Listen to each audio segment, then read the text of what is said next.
The historical rivalry between Shia and Sunni Muslims has deep roots and has been shaped by a combination of religious, political, and social factors over centuries. It is essential to approach this topic with sensitivity and acknowledge that the vast majority of both Shia and Sunni Muslims live in harmony and share a common faith. Historical context. The divide between Shia and Sunni Muslims emerged soon after the death of Prophet Muhammad in the 7th century.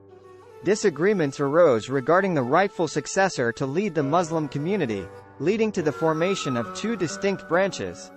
Shia Muslims believed that leadership should have been passed down through the Prophet's family, starting with his cousin and son-in-law, Imam Ali.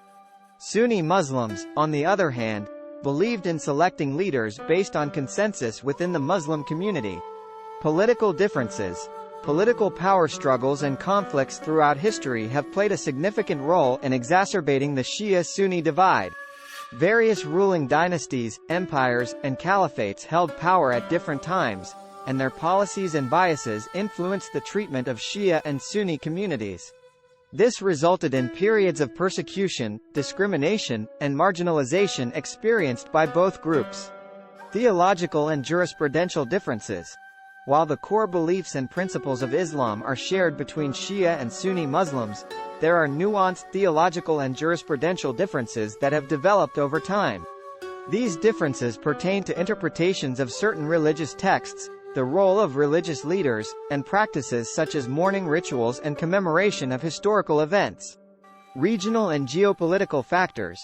The rivalry between Shia-majority Iran and Sunni-majority Saudi Arabia has contributed to the perpetuation of the Shia-Sunni divide.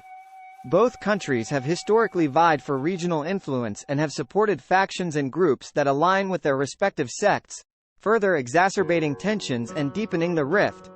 It is crucial to recognize that while there are historical differences and ongoing tensions between Shia and Sunni communities, there are also many shared beliefs, practices, and values. The vast majority of Muslims from both sects coexist peacefully and prioritize unity and solidarity within the wider Muslim community. Interfaith dialogue, education, and fostering a spirit of respect and understanding are essential in addressing any misunderstandings and working towards greater harmony and cooperation between Shia and Sunni Muslims.